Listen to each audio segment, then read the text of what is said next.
بعض البنات يا جماعة الخير يعني ترفض لبس الحجاب. ليش؟ ما السبب؟ تقول أخشى أنه بعدما ألبس الحجاب أخلعه مرة ثانية. فهي ترى أنها إذا لبست الحجاب وخلعته مرة ثانية كأنها منافقة حسب ظنها. أو تقول طب ما الذي استفدته؟ قد لبست الحجاب وخلعته. فلأنها تخشى أن تخلع الحجاب بعدما تلبسه، لهذا الأمر هي لا تريد تلبس الحجاب أصلا. هذا خطأ يا بنتي.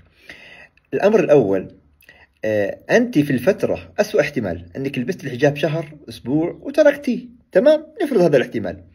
هذا الأسبوع اللي لبستي فيه الحجاب أنت أخذت فيه أجر تفرحين به يوم القيامة، فمن يعمل مثقال ذرة خيرا يره. في هذا الأسبوع اللي لبستي في الحجاب سيئات ترك الحجاب أو التبرج توقفت عنك. هاي فائدة ثانية. الأمر الآخر يا بنتي، أنت تخيلي بس من الذي يتكلم معك؟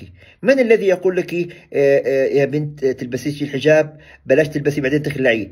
الذي يتكلم معك بهذا المنطق توقع مين؟ ملك أم شيطان؟ أكيد شيطان.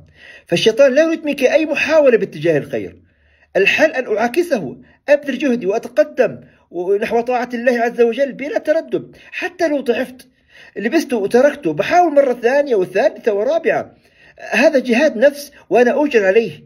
وطول ما أنت بتحاولي يا بنتي أنك تصنع علاقتك مع الله، حتى لو تعثرتي بالطريق أنت في الطريق، أنت على خير إن شاء الله. فتذكري يا بنتي، والذين جاهدوا فينا لنهدينهم سبلنا. وتذكري أمر آخر، أن الله عز وجل ما أمرك بطاعته إلا وقد أمرك بدخول جنته. شدي حيلك وأقبلي على طاعة الله، أقبلي على الحجاب بلا تردد، وأبشري يا طيبة.